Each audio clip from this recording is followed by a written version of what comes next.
सातै प्रदेशका सातै खबरहरूको स्पेशल प्याकेज प्रदेश खबरमा स्वागत छ।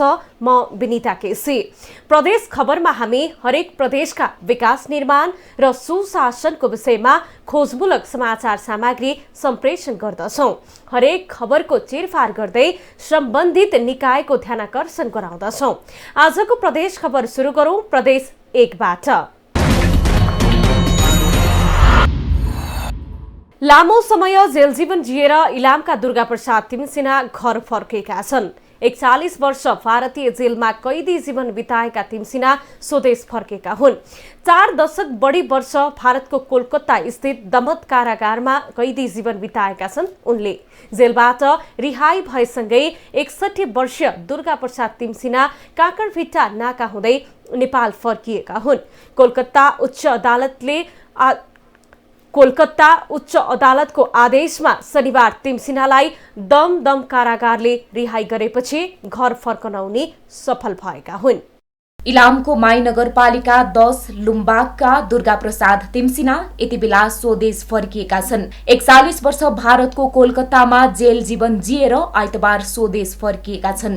61 वर्षीय दुर्गाप्रसाद भारतको कोलकाता स्थित दमदम कारागारमा रहेका थिए। 4 दशक लामो जेल जीवन भारतमा जिएर झापाको काँकडभिट्टामा घर फर्किएका छन्। शारीरिक रूपले समेत अशक्त भएका तिमसिना निर्दोष भएर पनि जेलको यातना भोग्नु परेको हो। 41 वर्षसम्म भारतीय जेलको छेडीमा बस्न बाध्य दुर्गाप्रसाद घर फर्कने खबरले 91 वर्षीय आमामा खुसी त छाएको छ। आफन्तहरू पनि उनको रिहाईपछि खुसी भएका छन्। तर लामो अवधि जेलमा शारीरिक र मानसिक यातना पाएकाले दुर्गाप्रसादको स्वास्थ्य अवस्था निकै नाजुक छ। तिमसिना कम बोल्छन् र एकोहोरी रहन्छन्। 19 वर्षको उमेरमा तोरी बेच्न पश्चिम इलामको मंगलबारे बजार जाने निहुले दुर्गाप्रसाद रोजगारीको खोजीमा भारतको दार्जिलिङ पुगेका थिए। दार्जिलिङमा उसबेला गोर्खाल्यान्ड प्राप्तिका लागि हिंसात्मक आन्दोलन चलिरहेको अवस्था थियो। खोज्न जाने परिस्थिति थिएन। तर उताबाट पनि दुर्गाप्रसादको कुनै खबर आउन सकेको थिएन। भाइ प्रकाश चन्द्रले 40 वर्षपछि बंगाल रेडियो क्लबका माध्यमबाट जानकारी पाएका थिए। यसलाई चाहिँ दार्जिलिङको बेलमा ल्याउँछ अरे, त्यहाँनिर चाहिँ जाँदा भेटेपछि अनि हाम्रो मान्छे हो कि होइन बुझ्ने भन्ने कुरा हो। त्यो पनि 1-1.5 वर्ष पेशी सर्यो अरे भन्दाखेरि 1.5-2 वर्ष त्यतिकै बित्यो। त्यसपछि पछिल्लोचोटि चाहिँ उहाँ मान्छे यसरी फेला पर्यो अरे र त्यो हाम्रो मान्छे अरे भन्ने भइसकेपछि लु जाउँ भनेर अनि त्यहाँ चाहिँ जस्तो हाम्रो विश्व सेवा संस्था मार्फत पनि हाम्रो चाहिँ दूतावास मार्फत प्रकाश दाई जानुभयो। यहाँ केही इन्द्रपत्नी लगायत साथीहरू उहाँ गइसकेपछि मान्छे हाम्रो हो भन्ने कुरा प्रमाणित भयो।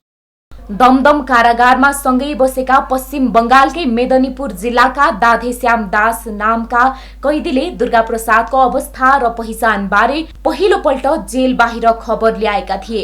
दार्जिलिङमा जुन घरमा दुर्गाप्रसाद आश्रय लिएर बसेका थिए त्यही घरकी महिलाको चियाबारीमा विभत्स हत्या भएपछि त्यसको दोष उनीमाथि थोपरिएको थियो। तर तिमसिना माथि लगाइएको आरोप झुटो भएको बताइएको छ। प्रहरीमा झुटो आरोप दर्ता भएपछि एकपल्ट पनि मुद्दा फलोअप नभई सुनवाई सजाय सुनाउँदै आइएको थियो। यद्यपि आरोप भने प्रमाणित भएको छैन। अप्रमाणित आरोपमा 41 वर्ष जेल जीवन जिउन बाध्य भए उनी। आफन्त र राज्य तहबाट उनको समयमै खोजी हुन पर्ने हो। तर त्यस्तो खोजी कार्य नहुँदा र उनको पक्षमा वकालत गरिदिने कोही नभएपछि दुर्गाप्रसादले 41 वर्षको जेलको नारकीय जीवन जिउन विवश भएका हुन्। टिभी टुडे एसडी टेलिभिजन जिल्ला ब्युरोको सहयोगमा झापा सहकर्मी खगेन्द्र घिमिरेको रिपोर्ट। अब लागौं प्रदेश 2 को खबरतर्फ। रौतहटको गौर नगरपालिकाले सञ्चालनमा ल्याएको आप्रवासी स्रोत केन्द्रले वैदेशिक रोजगारीको क्रममा हुने जोखिमबाट सर्वसाधारणलाई सुरक्षित गराउँदै आएको छ। जिल्ला तहमै उचित परामर्श पाउँदा वैदेशिक रोजगारीमा जानेहरूलाई निकै सहज भएको छ भने आप्रवासन स्रोत केन्द्रले दिएको परामर्शले धेरै युवाहरू वैदेशिक रोजगारीको सट्टा ज्ञान छिपको सदुपयोग गर्दै स्वदेशमै व्यवसाय थाल्न थालेका छन्। विगत 2 वर्षदेखि रौतहटको गौर नगरपालिकाले सञ्चालन गर्दै आइरहेको आप्रवासी स्रोत केन्द्रले वैदेशिक रोजगारीको क्रममा हुन सक्ने जोखिम बारे परामर्श दिँदै आइरहेको छ। नगरपालिकाले सञ्चालन गर्दै आइरहेको आप्रवासन स्रोत केन्द्रले वैदेशिक रोजगारीमा जाँदा हुन सक्ने जोखिम र ती जोखिमहरूबाट बच्न अपनाउनु पर्ने उपायहरूको बारेमा परामर्श दिँदै आइरहेको हो। 2075 माघ 28 देखि अहिलेसम्म यो 2077 असाढ मसान्तसम्म 3736 जनालाई परामर्श सेवा प्रदान गरेका छौँ। त्यसैगरी हामीले चाहिँ अहिलेसम्म 10,91,000 रुपैयाँ चाहिँ फिर्ता दिलाउन सफल भएका छौँ। वैदेशिक रोजगारीमा जानेहरू नेपालदेखि विदेश पुगुन्जेलसम्म र त्यहाँ पनि भने जस्तो काम एवं पारिश्रमिक नपाइने गरेको हुँदा यस्ता समस्या आए के कसरी समाधान गर्ने भन्ने विषयमा परामर्श दिइरहेको हो। वैदेशिक रोजगारमा जाने र फर्किसकेकालाई परामर्श दिइरहेको यस स्रोत केन्द्रले वैदेशिक रोजगारको क्रममा ठगिएकाहरूको रकम दिलाउन मद्दत गर्नुको साथै निशुल्क कानुनी सहायता उपलब्ध गराउँदै आएको छ। वैदेशिक रोजगारमा जाने यहाँका नागरिकलाई हामी परामर्श सेवा दिने हो र विदेशबाट फर्किएका पनि त्यो नागरिकहरूलाई त्यो उसलाई सुरक्षित चाहिँ रोजगारको व्यवस्थापन कसरी होस् त्यसको लागि पनि गौर नगरपालिकाले यसमा भूमिका चाहिँ अब गरिदिने हो। केन्द्रले गत असार मसान्तसम्म 3766 जनालाई परामर्श सेवा प्रदान गरिसकेको छ भने 24 लाख भन्दा बढी ठगिएको रकम फिर्ता गराउन सफल भएको छ। 2075 माघ 28 देखि अहिलेसम्म यो 2077 असाढ मसान्तसम्म 3736 जनालाई परामर्श सेवा प्रदान गरेका छौँ। त्यसैगरी हामीले चाहिँ अहिलेसम्म 10,91,000 रुपैयाँ चाहिँ फिर्ता दिलाउन सफल भएका छौँ। नगरपालिकाले ग्रामीण उद्यम तथा विप्रेषण समृद्धि आयोजना संघको साझेदारीमा जिल्ला प्रशासन कार्यालय रौतहट परिसरमा भवन निर्माण गरेर राहदानी बनाउन आउनेहरूलाई परामर्श दिने गरेको हो। वैदेशिक रोजगारमा जान चाहिने आवश्यक कागजात, ज्ञान सिप, विदेशमा रोजगारीको अवस्था लगायतका बारेमा परामर्श दिइरहेको छ।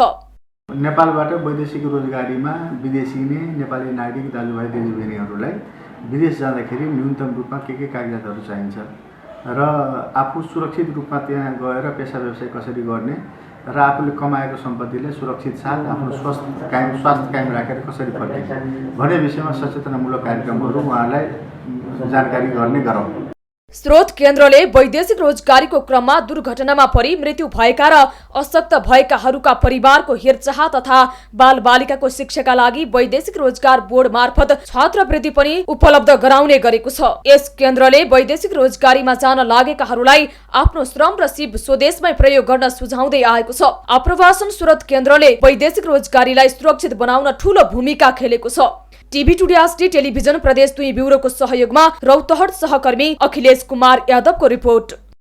अब लागौं बागमती प्रदेशको खबरतर्फ। पूर्वी चितवनको भण्डारा स्वास्थ्य चौकीको स्तर वृद्धि गरिएको छ। स्वास्थ्य चौकीको स्तर वृद्धि गर्दै अस्पतालमा विकास गरिएपछि यस क्षेत्रमा स्वास्थ्य सेवामा सुधार आउने अपेक्षा भएको छ। विशेष गरी विपन्न चिपाङ समुदायहरूको बाहुल्य रहेको यस क्षेत्रमा अस्पताल भएपछि उपचारमा पनि सहज भएको हो। चितवन राप्ती नगरपालिकामा रहेको भण्डारा स्वास्थ्य चौकी यति बेला अस्पतालमा स्तरोन्नति भएको छ। लामो समय स्वास्थ्य चौकी रहँदा आवश्यक स्वास्थ्य उपचार पर्याप्त हुन सकेको थिएन, तर पछिल्लो समय प्रदेश सरकारको मातहतमा रहने गरी अस्पतालमा स्तर वृद्धि भएपछि स्वास्थ्य सेवा थप प्रभावकारी हुने भएको छ। पहाडको केन्द्रबिन्दु भएको कारणले गर्दा यहाँ चाहिँ केन्द्रबिन्दु चाहिँ पहाडकोले गर्दा हस्पिटल अति पाएको ठाउँमा छ। यो अस्पताललाई विकास उन्नतिको लागि सँगै सरकारबाट परेको चाहिँ भवन अस्पतालको लागि चाहिँ शिलान्यास पनि यता पोखरीमा चाहिँ गरेको छ। यसले गर्दाखेरि भण्डारालाई चाहिँ अति आवश्यक पनि थियो र केन्द्रबिन्दु र पहाडलाई अति केन्द्रबिन्दु पर्ने भएकोले गर्दा सेवा सुविधा चाहिँ पहाडलाई नै बढी मात्रामा चाहिँ राम्रो देखिन्छ। यहाँ स्तर वृद्धि भएपछि प्रदेश सरकारले 48,50,000 तलब अनुदान उपलब्ध गराएको छ। जसबाट 11 जना जनशक्तिको सेवा सुविधाको प्रबन्ध हुनेछ। घण्टौं हिँडेर भरतपुरमा उपचार गर्नुपर्ने बाध्यता स्वास्थ्य चौकीको स्तर वृद्धि भएपछि अन्त्य हुने भएको छ। जटिल खालका बिरामी सहित प्रसुति सेवाका लागि पनि अबका दिनमा अस्पतालले सेवा दिनेछ। विशेष गरी चितवनका दुर्गम भेगमा रहेका नागरिकका लागि स्वास्थ्य सेवा दिन सकिनेछ। यस अस्पताललाई 24 घण्टा सेवा सञ्चालन गरेर उहाँहरूलाई पहिलो प्राथमिकता उपचार हामीले यहाँबाट गरेर मान्छेको जीवन जानेबाट रोक्न सकिन्छ भन्ने हाम्रो धारणा हो र त्यसरी हामीले फर्स्ट एड उपचार गरेर माथिल्लो निकायमा प्रेजेन्ट गर्न सकिने त्यो वातावरण तयार गर्नको निमित्त हामी यस चैत 1 गतेदेखि चाहिँ 24 घण्टा खुला राख्ने हाम्रो चाहिँ योजना छ। लामो समयदेखि स्वास्थ्य चौकीको रूपमा रहँदा अस्पतालको सेवा दिन सकिने अवस्था थिएन, तर पछिल्लो समय प्रदेश सरकारको अनुदानमा जनशक्ति व्यवस्थापन भएपछि यस क्षेत्रका विपन्न असहायहरूले सरकारी अस्पतालको सेवा पाउने भएका छन्, जसबाट राज्यको स्वास्थ्य सेवाको दायित्व समेत पूरा गर्न सहज हुने अपेक्षा गरिएको छ। TV today, SD television, Bagmati प्रदेश ब्युरोको सहयोगमा चितवन सहकर्मी दिलीप डल्लाकोटीको रिपोर्ट। अब लागौं गण्डकी प्रदेशको खबरतर्फ। पश्चिमाञ्चल क्षेत्रीय अस्पतालको नेपाल सरकारले स्तरोन्नतिको कार्य थालेको छ। 5 शय्याको क्षमता रहेको अस्पताललाई 7 शय्या पुर्याउन थालिएको हो। भौतिक संरचनाको अभावमा अस्पतालमा सेवा लिने सेवाग्राही प्रभावित हुँदै आएका छन्। अस्पतालको स्तरोन्नतिको कार्यपछि बिरामीहरूलाई सुलभ तरिकाले सेवा लिन समेत सहज भएको छ। पश्चिमाञ्चल क्षेत्रीय अस्पतालको सेवालाई विस्तार गर्न भौतिक संरचनाको निर्माण कार्य भइरहेको छ। प्रतिष्ठानमा प्राधिकरण मार्फत अर्को मेडिकल भवन निर्माण भइरहेको हो। हाल अस्पतालले 370 शय्या सञ्चालन गर्दै आएकोमा सेवा विस्तार गरी 700 शय्यामा पुर्याउने लक्ष्य लिएको छ। अस्पतालमा झण्डै 1 अर्ब रुपियाँका पूर्वाधार निर्माणका कामहरू भइरहेका छन्। शहरी विकास मन्त्रालयले अस्पतालमा नयाँ भवन थप्न र रेट्रोफिटिङ गर्न 72 करोड रुपियाँ विनियोजन गरेको छ। सोही बजेटबाट 4 वटा नयाँ भवन र अस्पतालको रेट्रोफिटिङ गर्ने कार्य भइरहेको छ। यो प्रोजेक्टमा चाहिँ हाम्रो रेट्रोफिटिङ भन्दाखेरि चाहिँ यसलाई हामीले 2टा भागमा लगेका छौँ। एउटा चाहिँ फङ्सनल रेट्रोफिटिङ हुन्छ, एउटा चाहिँ हाम्रो मेन स्ट्रक्चरल रेट्रोफिटिङ हुन्छ। फङ्सनल रेट्रोफिटिङ हाम्रो ग्रिन रेट्रोफिटिङ नै भनिएको छ, जुन चाहिँ यसले चाहिँ फङ्सनल तपाईँको प्लम्बिङ, इलेक्ट्रिकल, यिनीहरूको मेन्टेनेन्सहरू, यसको फिनिसिङहरू राम्रो गर्ने छ। अनि हाम्रो अर्को 30% चाहिँ हाम्रो स्ट्रक्चरल रेट्रोफिटिङ छ। त्यो भनेको चाहिँ हाम्रो चाहिँ यो स्ट्रक्चरल पार्टहरूलाई चाहिँ अझै बलियो बनाउने, अझै स्ट्रेन्थनिङ गर्ने उनीहरूलाई चाहिँ यो काम भइरहेको छ। गत जुलाईमा निर्माण कार्यको सम्झौता भई सन् 2022 जुलाईमा सम्पन्न गर्ने गरी जिम्मा पाएको पिकोई रौताहा पिकेजेबीले निर्माण कार्य सुरु गरेको छ। हाल अस्पतालको भवन निर्माण, किचन ब्लक, सेफ्टी ट्याङ्की, ट्रान्सफर्मर जडान लगायतका काम भइरहेको छ। कोरोना भाइरसको संक्रमणका कारण निर्माण कार्यले गति लिन नसकेको बताउँदै हालसम्म 4% मात्रै निर्माण सम्पन्न भएको कन्ट्र्याक्ट म्यानेजर राजु तिमल सिन्हाले बताउनुभयो। तर अहिले चाहिँ यहाँ कोभिडको यो बिरामीहरूले गर्दा जुन हस्पिटलले डिक्यान्टिङ राम्रोसँग नगरिदिएको कारणले हामीले नयाँ बिल्डिङ अहिले किचन ब्लक अहिले हाम्रो रनिङ भएको भनेको किचन ब्लक हस्पिटलको प्लस ओसिएमसी सिएसएसडी भन्ने यहीँको अर्को ब्लक र हाम्रो एउटा सेफ्टी ट्याङ्क यहाँको सकिसकेका छौँ र फेरि अर्को फायर फाइटर वाटर ट्याङ्कको पनि निर्माण हाम्रो त्यहाँ भइरहेको छ। अघि जुन प्रशासन भवनको छेउमा एउटा काम भइरहेको छ अनि ट्रान्सफर्मर जडान यहाँको भइसक्यो हाम्रो निर्माण कार्यमा। अरू कामहरू यहाँ चाहिँ 8वटा ब्लकहरू यो होल हस्पिटललाई नै हामीले रेट्रोफिटिङ प्रबलीकरण गर्दैछौँ। यसलाई चाहिँ अस्पतालको स्तरोन्नतिको कार्य पश्चात बिरामीहरूलाई सुलभ तरिकाले सेवा लिन सहज हुनेछ। अस्पतालमा कोरोना संक्रमितको समेत उपचार हुँदै आएको छ। नयाँ तरिकाले सेवाहरू सञ्चालन भएको, विशेषज्ञ सेवाहरू, न्युरोसर्जरी होइन, नेफ्रोलोजी, युरोलोजी सबै सेवाहरू, कार्डियोथोरासिक सर्जरीहरू सबै हामीले सञ्चालन गरेर ल्याइरहेका छौँ। र हाम्रो लक्ष्य चाहिँ अब केही 2-3 वर्षभित्रमा चाहिँ कार्डियक हामीसँग कार्डियक के अरे ट्रान्सप्लान्ट सर्जन पनि हुनुहुन्छ होइन।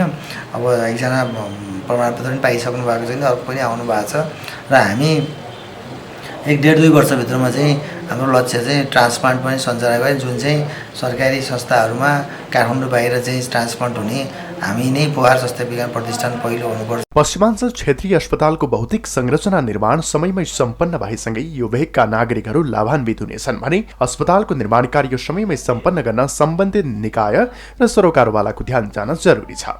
टिभी टुडे एसडी टेलिभिजन प्रदेश खबरका लागि गण्डकी प्रदेशबाट सहकर्मी अनिता गिमरेको रिपोर्ट। अब लागौं लुम्बिनी प्रदेशको खबरतर्फ। पछिल्लो समय बर्दिया केरा खेतीमा आत्मनिर्भर बन्दै गएको छ। बजारमा उत्पादनभन्दा माग अत्याधिक छ। विगतमा विभिन्न जिल्लाहरूबाट केरा आयात हुने गरेकोमा हाल बर्दियामा वार्षिक 3000 मेट्रिक टन केराको खपत हुने गरेको छ। बजारमा उत्पादनले माग धान्न नसकेपछि किसानले मिश्रित खेती गरी बेर्ना अनुदान पाएपछि केरा खेतीप्रति किसानहरू आकर्षित भएका छन्। पछिल्लो समय बर्दिया केरा खेतीमा आत्मनिर्भर हुँदै गएको छ। विगतमा विभिन्न जिल्लाहरूबाट केरा आयात हुने गरेको थियो। केरा खेती अन्य परम्परागत अन्न बाली भन्दा सजिलो, विषादीको न्यून प्रयोग र उच्च आमदानी हुने हुँदा किसान यस खेतीतर्फ बढी आकर्षित भएका छन्।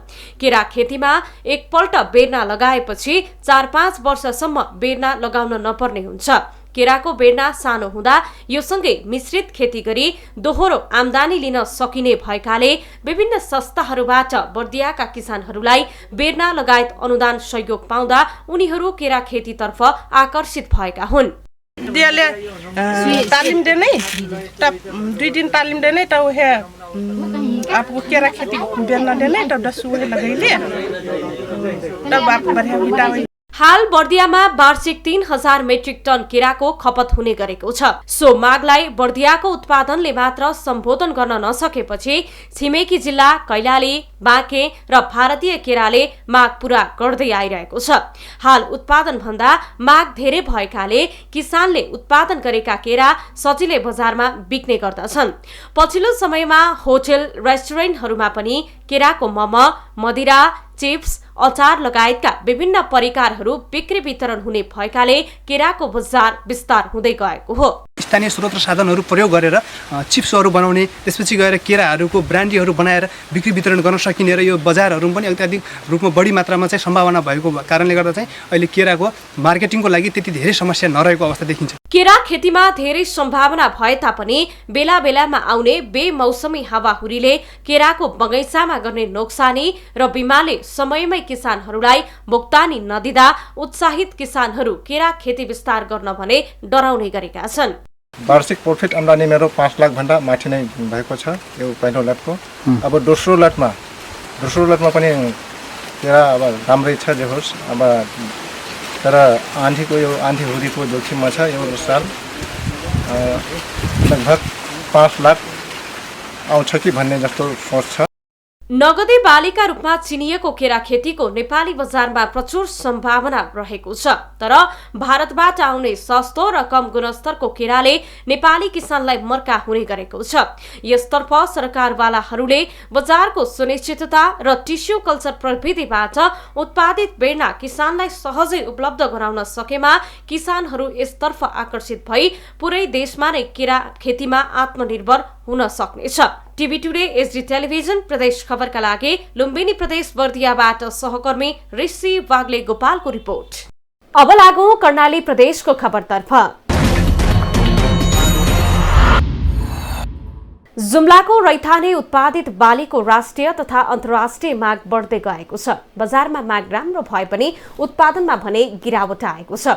मार्सी चामल, सिमीको दाल, फापर, चिनो, कागुनो, गहत जस्ता बालीको उत्पादकत्व घट्दै गएको छ। राज्यको रैथाने बालीको संरक्षण र सम्वर्धनमा स्पष्ट नीति नहुँदा उत्पादनमा गिरावट आएको हो। जुम्ली मार्सी यति बेला विश्वभर बजारमा लोकप्रिय छ। मार्सी सहित अन्य खाद्यान्नको पनि उत्तिकै माग छ। मार्से चामल सहित सिमी, दाल, फापर, चिनो, गहत जस्ता खाद्यान्न बालीको माग बढ्दो भए पनि उत्पादनमा गिरावट छ। जुम्लाका कृषि उत्पादनको राष्ट्रियदेखि अन्तर्राष्ट्रिय बजारमा उच्च माग छ। अर्गानिक खाद्यान्नको बजारमा माग उच्च भए पनि करिब 5 वर्ष यता रैथाने बालीको उत्पादन भत्तै घटेको छ। रैथाने बालीलाई व्यवस्था गर्ने तर आयातित चामलको भरमा जीवन निर्वाह गर्ने प्रवृत्तिले जुम्लालाई परनिर्भर मात्रै बनाएको छैन। बहुमूल्य औषधि जन्य रैथाने बाली समेत संकटमा पर्दै गएका छन्। पौष्टिक र गुणकारी खाद्यान्न भन्दा आयातित चामलमा निर्भर बनाइदा रैथाने बाली प्रति कसैको ध्यान परिपुगेको छैन। सरकारी तथ्याङ्क अनुसार जुम्लामा चालु आर्थिक वर्षमा 12,308 मेट्रिक टन मात्रै रैथाने बाली उत्पादन भएको छ। आर्थिक वर्ष 2074-75 मा करिब 27,000 मेट्रिक टनको हाराहारीमा उत्पादन हुँदै आएको थियो। रैथाने बालीको उत्पादन घटे पनि माग भने उच्च रहेको किसानको भनाइ छ। सर, हाम्रो यो फापर खेती धेरै अनि बढी उब्जानी हुन्थ्यो, धेरै गर्थ्यौँ अहिले मानिसहरू अब फेरि अब त्यो गर्थ्यौँ फेरि हामीहरूले अब त्यो फापरको यो फापर हाम्रो पहिलेदेखि भएका खेती हो यो फापर अनि फापरबाट केही फाइदा छैन भनेर हामीले त्यसलाई अनि लो अवस्थामा हामीले खेती अलि कम गर्न भद्रगोल बस्ती विस्तारले उर्वर भूमि मासिँदै जानु, बाहिरको खाद्यमा निर्भर बनाइनु, रैथाने बालीको संरक्षण भन्दा आयातित बिउलाई प्राथमिकीकरण दिनुले जुम्लामा रैथाने बालीहरूको उत्पादकत्व र उत्पादन बढ्न नसकेको हो। यति मात्रै होइन, रैथाने बालीको विषयमा राज्य स्वयं तथ्याङ्क विहीन छ। वास्तविक किसान र उर्वर भूमिसँगै श्रम र बजारको ठोस योजना विहीन हुँदा पनि उत्पादनमा वृद्धि हुन नसकेको हो। सडक जोडिएपछि जुम्लाको रैथाने अन्न बाली लोप हुँदै गएको छ भने आयातित खाद्यान्नको प्रयोग बढेको छ। शरीरलाई पोषण दिने तथा विभिन्न रोगको औषधिकै रूपमा काम गर्ने जुम्ली रैथाने अन्न बालीको प्रवर्धनमा राज्यको ध्यान पुग्न सकेको छैन। विगत जुन बाबु बाजे र पुर्खाहरूको पालोमा आत्मनिर्भर थिएमा चाहिँ सबै जुन हाम्रो गाउँ ठाउँ र समाजमा अब सबै आफै उत्पादन गरेर अनि खाने, त्यसले गर्दा पनि एउटा खालको प्रभाव चाहिँ राम्रो थियो। सबै खेतीपातीमा व्यस्त हुन्थे। गाउँ गाउँमा रैथाने बालीको खेतीका लागि जनचेतना फैलाउनु पर्ने, रैथाने खेती गर्नेलाई अनुदान दिने, प्रोत्साहन गर्नुपर्ने हो। तर रैथाने बालीको विषयमा सरकारी निकायहरू बेखबर जस्तै छन्। उर्वर भूमिको संरक्षण गर्दै उत्पादकत्व वृद्धिमा अनुदान सँगै आवश्यक तालिम प्रशिक्षणको जोहो गर्न सकिन्छ, तर सरकारी निकायहरूको बीचमा साझा योजना छैन। स्थानीय तहले जहाँ त्यही भौतिक संरचना बनाउन अनुमति दिने र जथाभावी संरचना खडा गर्दा खेती योग्य जमिन मासिँदै गएका हुन्। विशेष गरी हाम्रो जुम्ला जिल्लामा विगतको तुलनामा अहिले भन्नुपर्दाखेरि आधुनिकीकरण चाहिँ चलिरहेको अवस्थामा हाम्रो रैथाने बालीहरूलाई चाहिँ अलिकति झन्झटिलो मान्ने होइन, प्रोडक्सन कम हुने है भएर कृषकहरूले त्यति चाहिँ बढावा दिएका छैनन्। तैपनि सरकारले विभिन्न कार्यक्रम राखेर यसो जनचेतनाका कुराहरू, प्लटको प्रदर्शनका कुरा, डेमोको कुरा, अनुदानका कुरा होइन र विभिन्न कार्यक्रम राखेर रैथाने बालीले बढावा दिनुपर्छ भन्ने मान्यता। विगतको तथ्याङ्क हेर्दा दोब्बरले रैथाने बाली उत्पादन घटेको देखिन्छ। कर्णाली प्रदेश सरकारले रैथाने बाली तथा अर्गानिक खेती कार्यक्रम सञ्चालन पनि गरेको छ, तर कार्यक्रमले रैथाने बालीको प्रवर्धनमा योगदान दिन सकेको छैन। बजार माग उच्च भए पनि उत्पादनको वृद्धिमा राज्य उदासीन हुँदै आएको छ। रैथाने बालीको संरक्षण र प्रवर्धन गरी अझै उच्च मूल्यमा बिक्री गर्न सक्यो भने दुर्गम कर्णालीका आर्थिक जीवनमा सुधार आउन सक्छ। सरकार भने रैथाने बालीको प्रवर्धन गरेर आत्मनिर्भर बनाउन भन्दा चामल आयात गरेर थप परनिर्भर बनाउँदै आएको छ। परनिर्भरताले उत्पादनमा करिब 40%ले गिरावट आएको छ। यसरी रैथाने बालीको माग उच्च उत्पादन घट्दै जाँदा पनि राज्यले नजरअन्दाज गर्दै जुम्लालाई थप परनिर्भरताको खाल्डोमा धकेलिरहेको छ। टिभी टुडे आजडे टेलिभिजन जुम्ला सहकर्मी दिलमाया शाहीको साथमा संगीता थापा, काठमाडौँ। र अब खबरको अन्तमा लागौं सुदूरपश्चिम प्रदेशतर्फ। कैलालीको गोदावरी नगरपालिका वडा नम्बर 2 मा रहेको प्राकृतिक सौन्दर्यताले भरिपूर्ण लामिताल क्षेत्र अव्यवस्थित बन्दै गएको छ। पर्यटनले भरिपूर्ण रहेको यस क्षेत्र व्यवस्थापनको अभावले पछिल्लो समय कुरूप बन्दै गएको छ। सरसफाई नगरिँदा ताल वरिपरि राखिएका बेन्चहरूमा झारपात पलाउनुको साथै बेन्चहरूमा खिया समेत लागेको छ भने तालको वरिपरि फोहोरहरू जताभावी थुपारिएको छ। कैलालीको गोदावरी नगरपालिका वडा नम्बर 2 मा रहेको प्राकृतिक सौन्दर्यताले भरिपूर्ण लामिताल क्षेत्र अव्यवस्थित बन्दै गएको छ। ताल परिसरमा सरसफाई नहुँदा ताल वरिपरि राखिएका बेन्चहरूमा झारपात पलाउनुका साथै खिया समेत लागेको छ भने तालको वरिपरि फोहोरहरू जथाभावी थुपारिएको छ। लामिताल क्षेत्रको विकास तथा विस्तारका लागि प्रचार प्रसार र संरक्षणका लागि विशेष ध्यान दिनुपर्नेमा स्थानीयको जोड छ। हाम्रो यहाँनिर त यति राम्रा राम्रा तीर्थस्थलहरू पनि छन्। यहाँनिर गोदावरी धाम, यहाँनिर लामिताल छ है। यो लामितालको तपाईँहरूले भर्खरै हेर्नुभयो होला यहाँ लामितालको स्थिति कस्तो छ भनेर है। अब त्यहीमा पनि कसैको पनि ध्यान छैन। यति राम्रा भौगोलिक छन्, कयौँ मान्छेहरूको रोजगारी हुन्छ यो लामितालमा। लामिताल क्षेत्रको स्तर उन्नतिका लागि लामिताल निर्माण समितिले 4,77,000 बजेट विनियोजन गर्ने योजना बनाएको छ। तर रुपियाँको व्यवस्था हुन सकेको छैन। अब नगरपालिकासँग पनि अहिले त्यस्तो बजेट छैन। तथापि अब अहिले भर्खरै त यसपालिको चाहिँ बजेटमा के अरे 4,77,000 रुपियाँ छुट्याएको देखिन्छ बजेटमा, रातो किताबमा। अनि त्यसको साथसाथै अब त्यो ताल तलैया संरक्षण भनेर राखेको छ 2 नम्बर वडाको बजेटमा। लामिताल क्षेत्रलाई फन पार्क, भ्रमण पार्क, पुल, विभिन्न कटेज सहितको स्पटको रूपमा विकास गर्ने नगरपालिकाको योजना छ। यो चाहिँ अब रेड क्रसको चाहिँ घरदेखि यतातिर जम्मै डिपिआर गरेका छौँ र यो ठुलो यसलाई पार्क फन पार्क सहितको चाहिँ ताल सहितको र चाहिँ यसलाई पिकनिक स्पोट लिएर झोलिङ्गे पुल सहितको अनि विभिन्न कटेजहरू सहितको चाहिँ पिकनिक स्पोट सहितको चाहिँ हामीले योजना अघि सारेका छौँ र हामीले त्यसको डिपिआर पनि बनाइसकेका छौँ। हाम्रो लगभग 45-46 करोडको हाराहारीमा छ। पर्यटनको उच्च सम्भावना बोकेको लामिताल क्षेत्रलाई व्यवस्थित गर्न सके सम्पूर्ण सुदूरपश्चिमवासीको लागि गर्वको विषय हुने देखिँदा यस तालको उचित व्यवस्थापनका लागि तीनै तहका सरकारको ध्यान जान जरुरी देखिन्छ। TV today SD television Sudurpashchim प्रसारण केन्द्र कैलालीबाट दीपा जोशीको साथमा करिश्मा सिंहको रिपोर्ट। सातै प्रदेशका सातै खबरहरूको स्पेशल प्याकेज प्रदेश खबर आजलाई यति नै। प्रदेश खबरमा नयाँ खबरको सङ्गालो लिएर हामी पुनः उपस्थित हुने नै छौँ। हामीलाई TV today Nepal apps download गरे विश्वभर प्रत्यक्ष हेर्न सक्नुहुनेछ। साथै www.tvtoday.news.com मा गई हेर्न र पढ्न पनि सक्नुहुनेछ भने फेसबुक, युट्युब र ट्विटरमा समेत फलो गर्न सक्नुहुनेछ। विकास निर्माण र जनसरोकारको विषयमा हाम्रो आवाज निरन्तर जारी छ। आजको प्रदेश खबरबाट म विनिता केसी लगायत हाम्रो सम्पूर्ण टिमलाई बिदा दिनुहोस्। टिभी टुडे एचडी टेलिभिजन हेर्दै गर्नुहोला। नमस्कार।